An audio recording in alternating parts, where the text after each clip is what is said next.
My name's Philipp Klöckner. My background is in marketplaces, marketing, and product development. I would like to show you my car, but I was an investor in Gorilla, so I don't own a car anymore for 5 years now. The people that know me might know me because of this podcast, which I do with my co-host Philipp Klöckner. Twice a week we talk about all things tech, markets, marketing, stuff like that. But today it's going to be about AI, obviously. This series of talks is called Beyond the AI Hype because obviously we are in an AI hype. If you look at the Gartner hype cycle, whatever you might think of it, but Gartner does see generative AI entering this trough of disillusionment. And the narratives, the skeptical narratives take over this year. So people are questioning, is AI a bubble? Are there diminishing returns? Will we ever earn as much money with AI as we invest into it? Many people are speaking about AI hitting a wall, so we don't see any big progress anymore, although we invest hundreds of billions of US dollars. However, if you look at the capability of the models, what happened after this AI is hitting a wall article is this. So you can see the state-of-the-art models are still increasing their capabilities. They are raising to be the #1 state-of-the-art model. You have new entrants from China, Alibaba and Deepseek with their models. And you see a lot of progress, actually. However, there are actual restrictions for the further development of AI, which first is power constraints. AI consumes that much energy that it's basically hard to provide the needed energy. For AI, we need to reactivate a lot of fossil fuels to kind of foster to these energy needs. The chip production capacities, so like we don't have enough Nvidia GPUs. These GPUs are still sold at 75% gross margins because they're in such high demand. So that limits the possibilities to advance the technology. Then we are actually out of data. Data scarcity will be a roadblock in the future. Everything that's written in the internet, that's written in books, is basically inhaled in these models already. So we need to find new data, for example, by looking at a lot of videos or looking at real-life data through cameras, etc. And then there's the latency wall, which basically means you can't develop a technology all at once, but it's happening in steps. However, one person who's super excited, last year, Sam Altman said 2024 is going to be the most interesting year in history, with the exception of all following years. So he sees the development basically still accelerating, and most of the AI researchers would agree. He might also be excited because his company is the fastest to grow to 300 billion market valuation in a record time of 10 years. The product ChatGPT is 3 years old, the company is 10 years old. Microsoft or Apple needed 30, 40 years to get to that valuation. You might know right now they're even valued at 500 billion, OpenAI. And to fulfill this valuation, they have to grow into it, obviously. That company does not make the revenue to fulfill this valuation yet. And what they are projecting is that until 2029, they will make 125 billion in revenue. That's almost what Meta is doing in revenue this year. And as they're now raising more money and as they're worth 500 billion now, they actually promising they will make 200 billion in 2030 with their latest projections. And they also think that their gross margins might increase over time because these are terrible yet, obviously. But let's look at scaling again. If you look at the time scale on the right side or compute scale, so the computing power, you see that these models are quite obviously still scaling. So with more time and more compute, they become better compared to certain tests, benchmarks, or to human capabilities. If you compare them to human capabilities, actually under two restrictions with this: if you can learn it from data, from text data specifically, and if there's a test for it, then AI can do it better right now. That's true for almost anything: image recognition, biology, mathematics, history test, logic test. If you can learn it from data and if there's a test for it, AI has mastered this test and is superseding human capabilities right now already. We're not talking about the future, that's the status quo of today. And because there are basically no benchmarks and tests left to measure it, because basically the technology is already better than humans, it's not intelligent yet, but it's better at replicating this data faster and in different languages. Two companies, Scale AI, which has been acquired by Meta, and the Center for AI Safety, have built humanity's last examen, which is basically a test of 2,500 really hard riddles and questions, which at the moment of creation couldn't be solved by AI.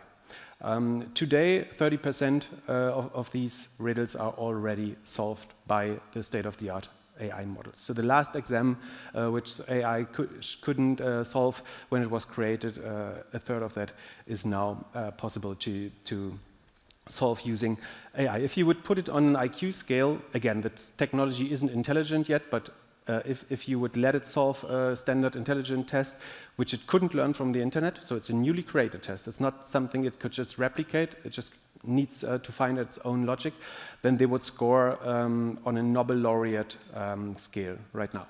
However, beginning of this year, this man from China came, a former hedge fund manager, and kind of shook the whole world of AI. Nvidia lost a sixth of its market valuation, more than $1 trillion US dollars in market valuation has been wiped out overnight because this company claimed what others, the big tech companies, needed billions to achieve, they could train with just 6 million by building their own programming language for the Nvidia chips, because they didn't have a lot of Nvidia chips in China because there are these export restrictions, which is a good lesson. You need restrictions to become really innovative, actually. And what Deepseek did was a few things that are worth mentioning. One is, the human brain is a mix of experts. When I speak here, when I prepare a talk, when I calculate something, or when I write something, different areas of my brain are basically activated. That's why the brain is super efficient. These LLMs worked in the past entirely differently. Whatever you would ask them, if they should just replicate a fact, or if they should do a long research process, they would basically fire up their whole brain, and that's why they need that much energy. And Deepseek was one of the first companies to change that. So they built kind of a router process or daemon process, which would interpret the prompt in the beginning, and regarding if it was something mathematical or creative or image generation or they would use a different small model, which made the models much more efficient. Then they use something called distillation, which is basically, instead of doing a whole study of all the data in the world, you can just use a professor, which is a larger language model, and you could build a small language model based on the larger model. That's basically, you don't learn from all the books, but just from a really good professor, and you get almost the same performance with much less energy. Then you might have recognized that, like last year when I had these talks, the quote that, or the prediction that these models would be able to reason soon was very controversial. Right now, all of these models have these deep thinking, deep research modes, and it's quite clear they might not be perfectly reasoning yet, but they can do a substantial research.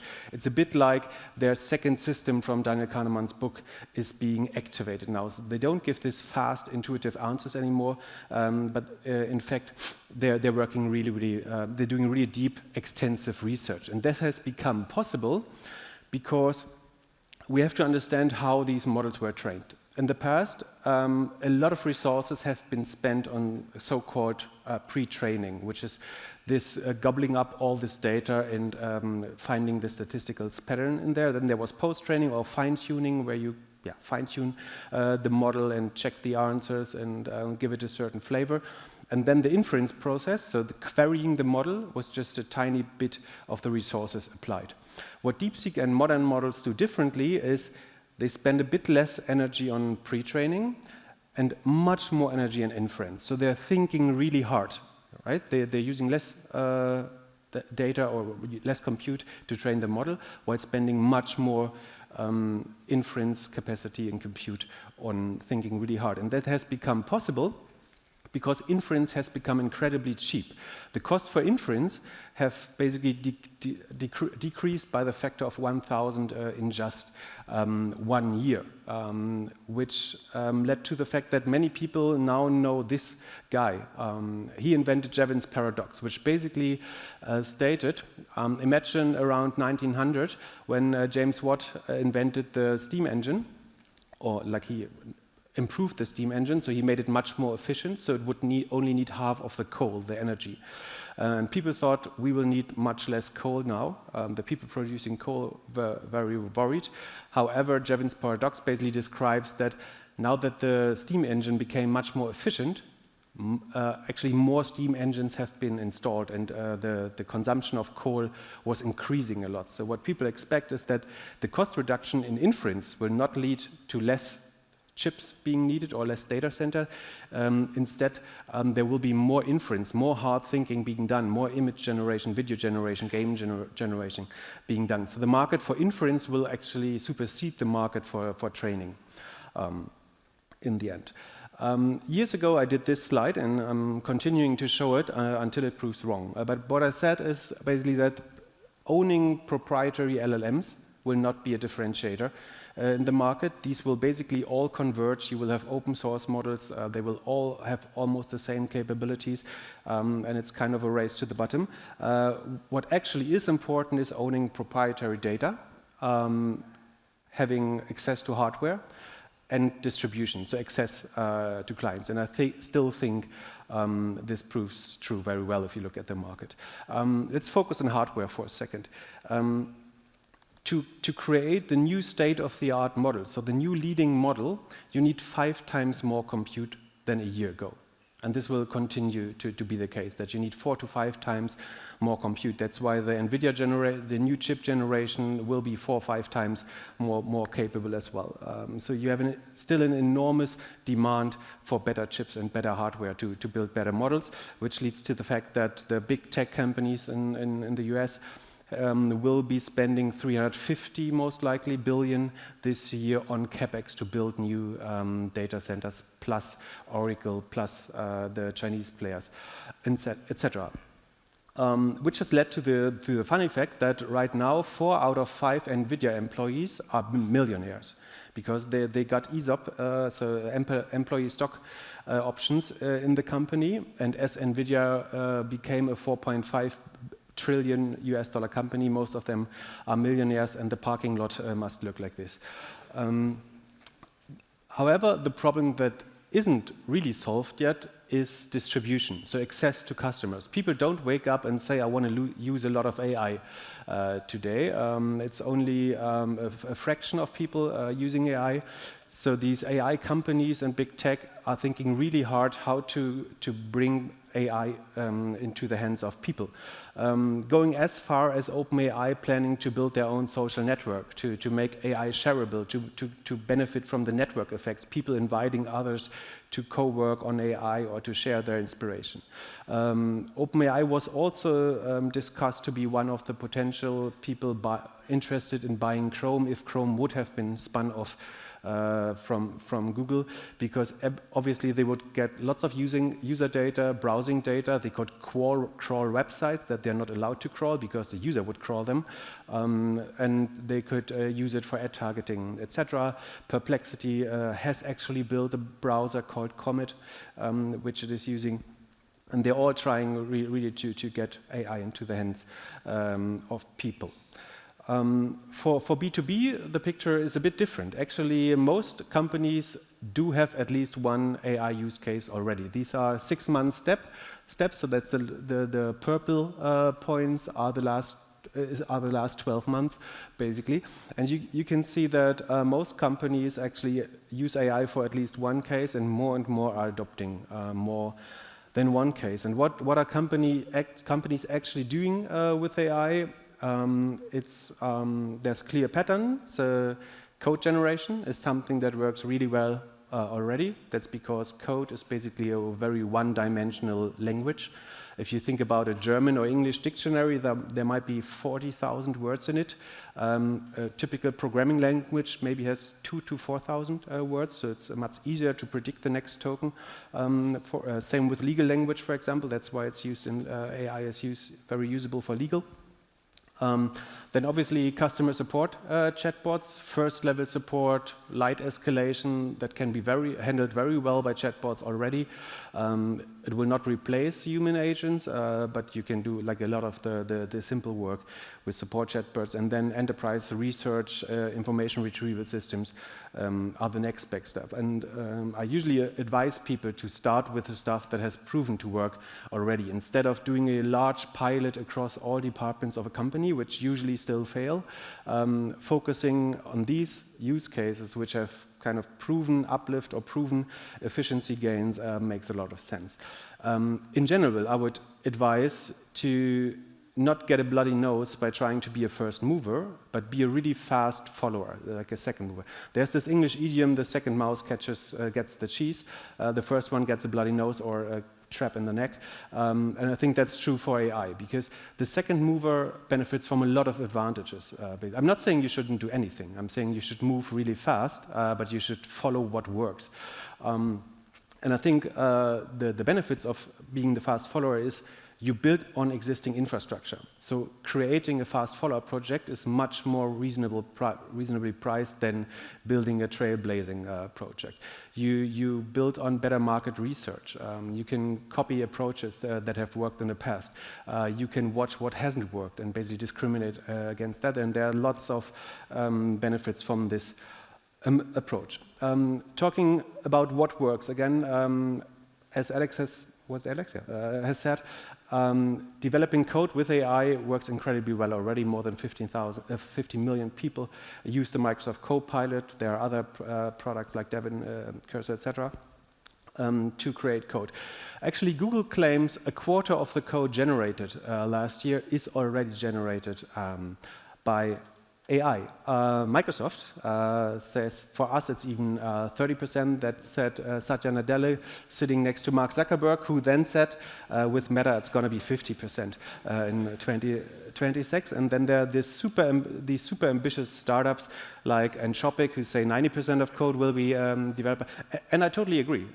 So I think lots of code, like a WordPress installation, Shopify adoption or something like these simple, straightforward projects where there's lots of training data, these can be done by AI quite efficiently soon. You need for bigger projects where you need a much bigger context window, more legacy code. Imagine something like a nuclear reactor. There's not a lot of training data about such software, so or large e-commerce projects, large ERP projects, these still will be handled by great software architects with the help of AI. Obviously, if you think 90% is crazy, Microsoft's CTO has said until 2030 he thinks 95% is. Again, but it's actually like there are cases where this is already happening. You might have read that Amazon has saved 4,500 developer years, not hours, years, by using its own agent queue to basically update tens of thousands of AWS apps from Java 8.11 to 14.17, I think. And that has saved them billions in salaries already, and these developers could work on something more important. There's another kind of hint why actually developers might become more efficient. This is Stack Overflow poll or survey. And for the first time in my history, at least, developer salaries decreased year on year, with the exception of these few exotic languages, NIM, Erlang, and Apex. All the popular languages like JavaScript, Python, C#, C++, etc., their salaries are actually decreasing because there's less demand for developers right now, which might be a bit the cyclical shift in economy in general. But I think it's also hinting at the increased productivity of existing Developers. So far to the general development of AI, and I'm happy to discuss it later on the panel. But I also brought 5 theses, because I know Alex loves predictions and theses, for the e-commerce, advertising and marketplace industries. So the one is, the company no one speaks about when we're talking about AI is a typical fast follower, which is Apple. They didn't got their ducks in a row concerning AI until now, but I think they're still very well positioned to actually win consumer AI. You might have read articles about people building AI wearables like strange clips, necklaces, and stuff you should wear for AI. But actually, the best AI wearable already exists. If you talk to someone who uses ChatGPT a lot, almost all the people I know who use it more than 50 times a day, they're talking to it. They're not typing into it, they're talking to it. The interface for AI very likely will be voice. So earphones are the perfect device already, maybe combined with glasses. I think glasses make a lot of sense. I don't think you need an extra clip if you have a smartphone in your pocket already. Don't give me more AI devices. I don't need more devices, I need less devices. So if this is a great AI device, then there will be an app store for that. And as there's just one action button left on this device, which could prompt Siri, but it could also prompt any of your favorite LLMs or chatbots. And they will basically join a race to pay to be your preferred agent, and Apple will benefit from that. And how they might benefit as well, and that's speculation, obviously, is if AI runs on your earphones, then it has to run on your smartphone. And if it's on an Apple smartphone, it has to be safe, secure, and privacy sensitive. And the only way to make sure it has to run on an Apple data center. This image is AI generated because Apple doesn't own any data centers yet. But I think it would be a great business to build the most secure, most privacy sensitive, and most expensive cloud, because Apple could just say, if you want to run your chatbot on an Apple device, it has to run in the Apple cloud, because we need our users to be safe, and we don't want their data in a Deepseek data center or in a Microsoft or Google data center. And actually, the Wall Street Journal has found Apple to be developing data center chips, which there's no reason for if you don't think they will build their own cloud. The other company I like to talk about is Google.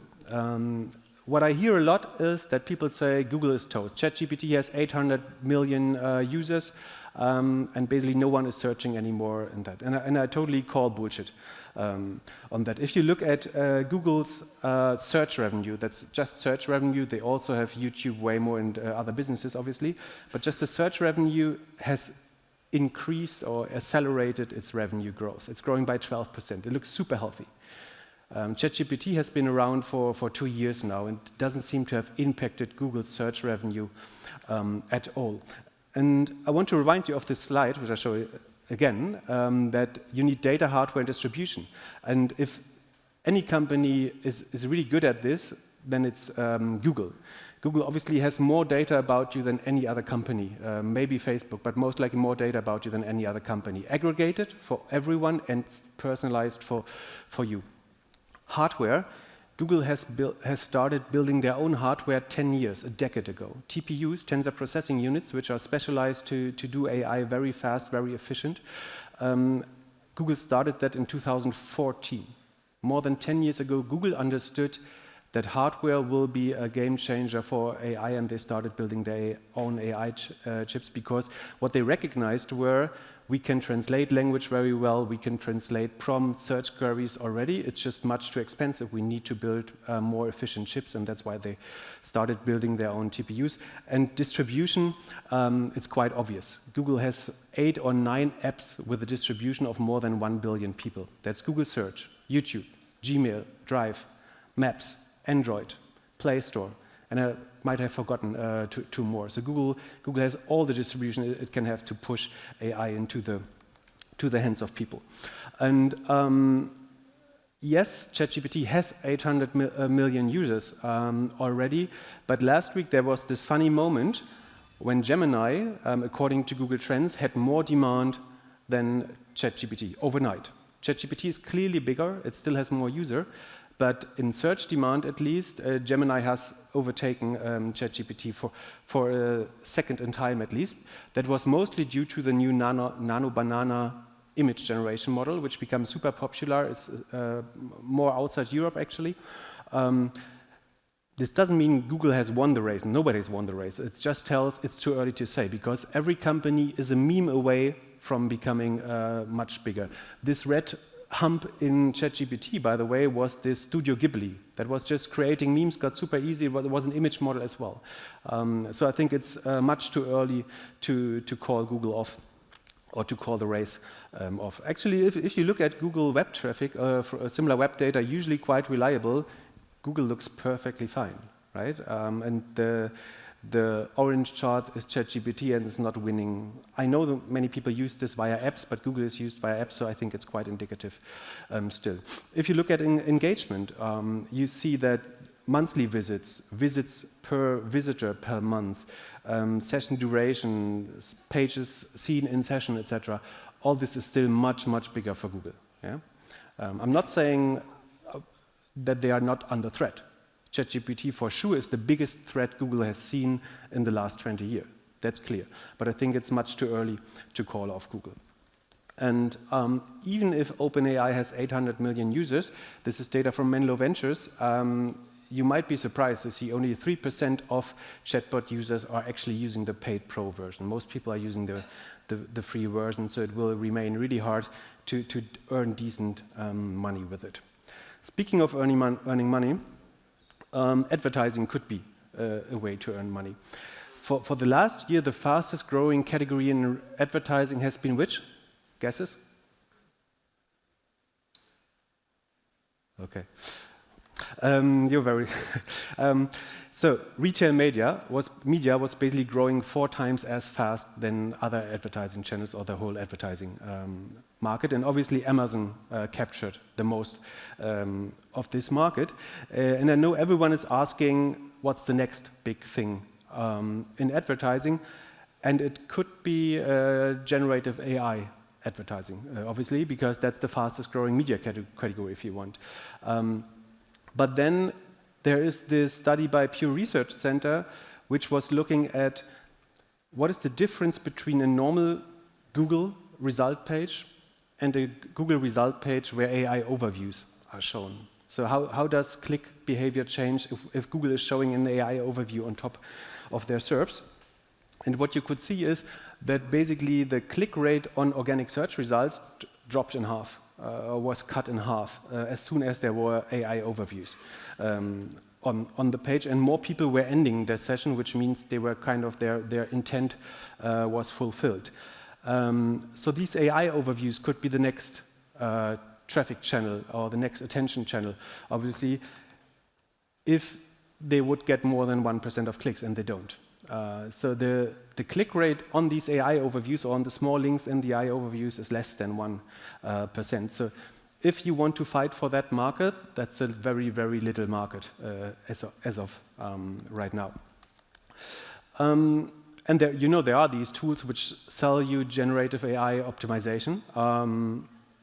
And I think especially for brands and OEMs, it does make a lot of sense. You need to be represented in the responses of chatbots. For retailers and merchants, I think it's a much harder game because there's not a lot of traffic being distributed by Google. As you've seen, nobody clicks that. And Google was even admitting that. There was this blog post by Google's product chief who said, like, yeah, traffic has just become more qualitative and it's less clicks but higher conversion, etc. But in a different trial in court, Google actually stated that the open web is in rapid decline. When they were in this court trial about where Chrome could have been split up or spun off, Google, they said the open web is in rapid decline, and actually the web does get less clicks from Google. So another reason why I don't believe in chatbot advertising is because basically one adventurous startup has proven that already for us. A year ago, Perplexity, like a chatbot search engine, if you will, has created their own ad product. And in our podcast, I said they did a lot whatever the opposite of a favor is, but they really did a bad job for Google, because what they will prove is that it's really hard to earn money with advertising in chatbots. And from all the revenue of Perplexity that it made in the last year, 20,000, not millions, 20,000 euros came from advertising. And they have millions of users, right? And they could only make 20,000 euros in advertising. They have been quite restrictive with allowing brands to advertise, but it's really hard to run an advertising product in a chatbot while maintaining the credibility of that product. However, OpenAI, in their revenue projections, they basically say this orange section will come from new products, including free user monetization. So how do you monetize free users if not through advertising? And I think what it will be the agentic web. So Amazon is building these agents that can go shopping for you. If something is for some reason not in the inventory of Amazon, Amazon has a chatbot that might go shopping for you and buy it in the rest of the web, which is great for Amazon for two reasons. First, their inventory becomes even bigger, and second, it's a reason to use Amazon's advertising network. If you are a shop outside Amazon, you're not even integrated in Amazon, but Amazon chatbot starts shopping for its users, then you want to spend money with Amazon advertising. OpenAI is building their own shopping category as well. And there are actually useful applications like the Google Lens shopping app or the Amazon Lens AI. That's one of the use cases which works really well. You can just take a photograph of a sneaker, of a cup, or a piece of furniture, and these apps will find where to buy it. However, it's really clumsy, and the bots, unless it's Amazon or Google, the bots will usually fail procuring the product. Amazon and Google, I think Florian Heinemann has said it in one of the last Kassenzone podcasts with Alex, and I totally agree, the big advantage of Google and Amazon is that they have the merchant center and their marketplace basically stuck into or plugged into their apps, so they can actually fulfill the product demand with their own logistics and marketplaces, while all other chatbots usually still fail navigating websites, basically. And that's why they start building protocols. Anthropic has invented this MCP, Model Context Protocol. Google is trying to push A2A, agent-to-agent protocol, into the market.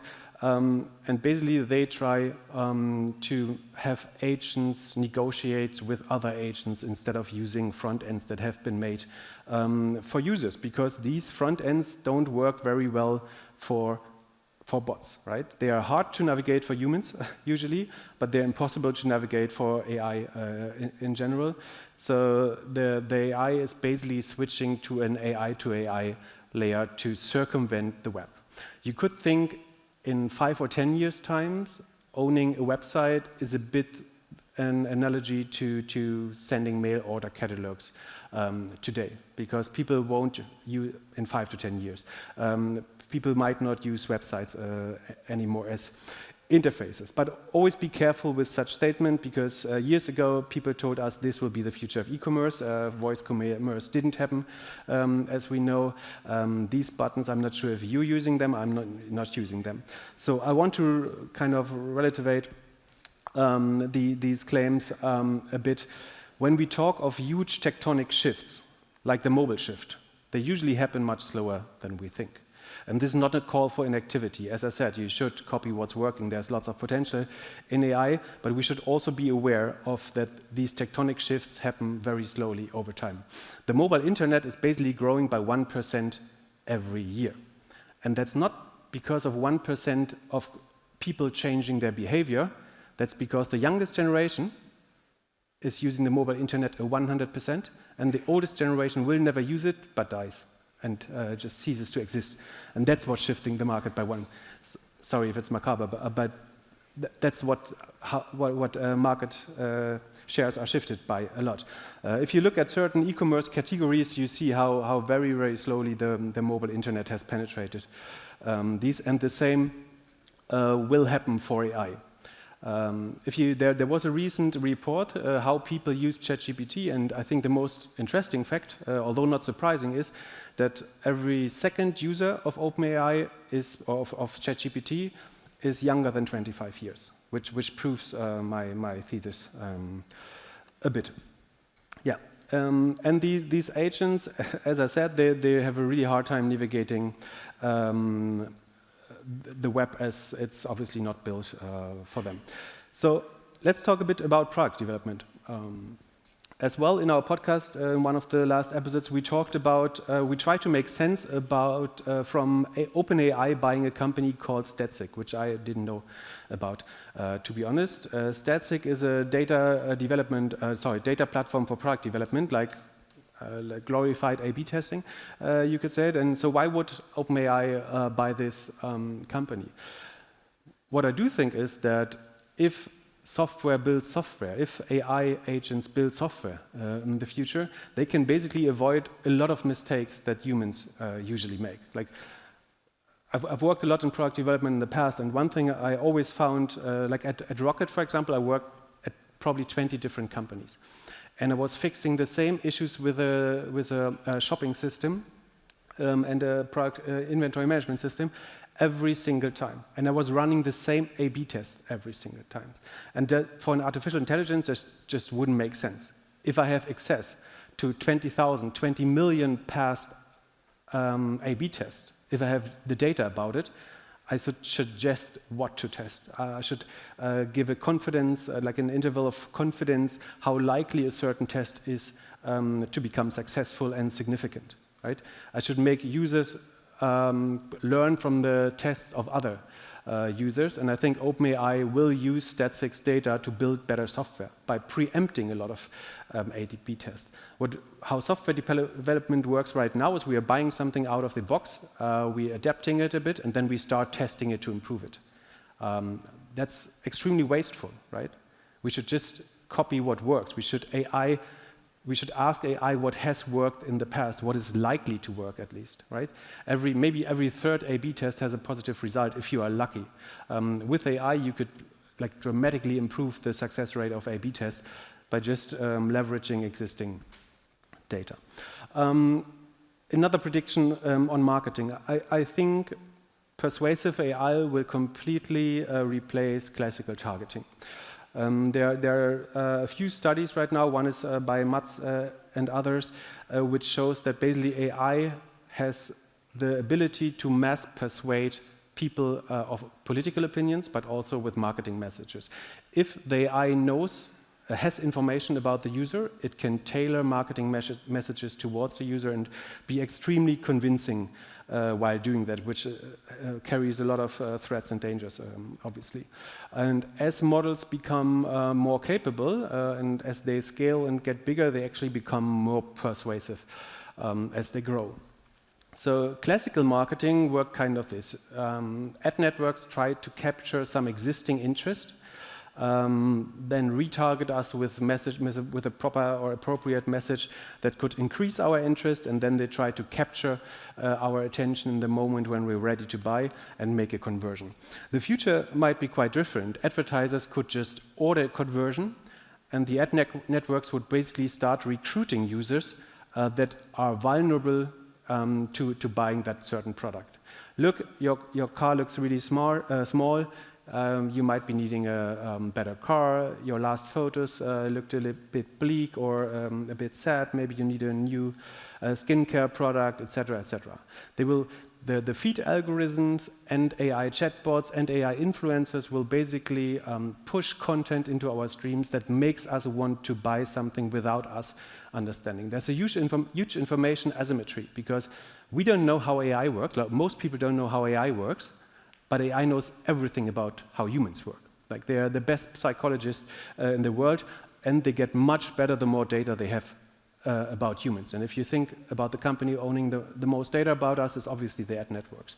And I want to close, or almost close with what has Jeff Bezos actually done in the past, apart from marrying in Venice.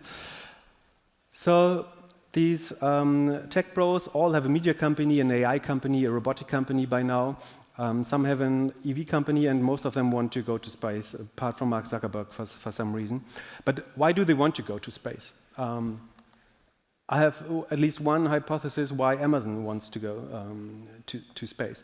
One reason is, and you've heard that before at different conferences or talks or podcasts maybe, it's really hard for Amazon to grow 10% year over year because they're making $650 billion US dollars in revenue already. So if they want to grow another 10% next year, they need to find a 65 billion industry to disrupt, basically, which is quite hard. There are not a lot of industries which are larger than 65 billion globally. I have found two industries which seem suitable and vulnerable. One is the ISP market. That's internet service providers, the people that basically give you internet at home, which is a 600 billion, 450, depending on which data you trust, market for sure large enough to make a meaningful difference to Amazon. And you know, like shooting these rockets, they are shooting satellites into space. There's this Kuiper project. Kuiper is the Amazon Starlink, if you will.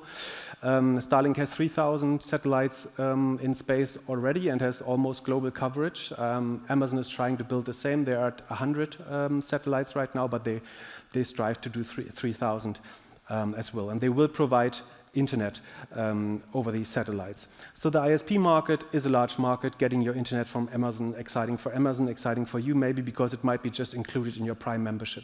How great would that be? And then there's this other big business in the US and other parts of the world, which is basically cable TV. People in the US pay up to 200 euros or dollars per month for their cable TV for whatever reason, don't ask me, but it's a huge business. And obviously, Amazon could just provide that as well.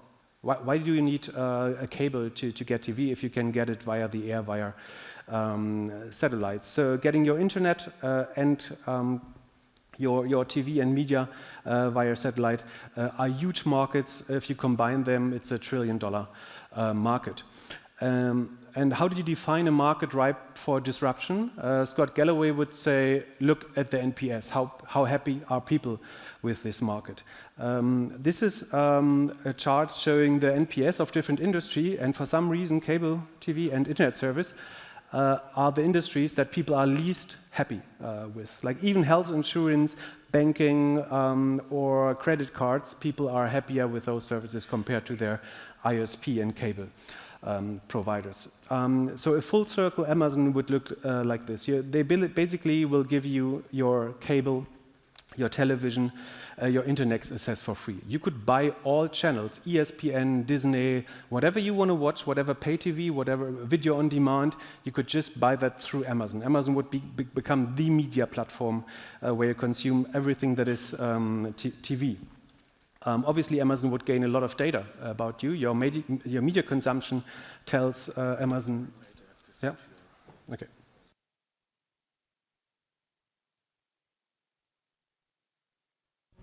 Yeah. Okay, thank you. I'm almost done. So Amazon would gain a lot of data about you. They have a lot of data already, but seeing what you see, understanding which TV shows you prefer, what you're buying, if you have children, if you watch Disney or whatever, would be super important because they could obviously sell you ads.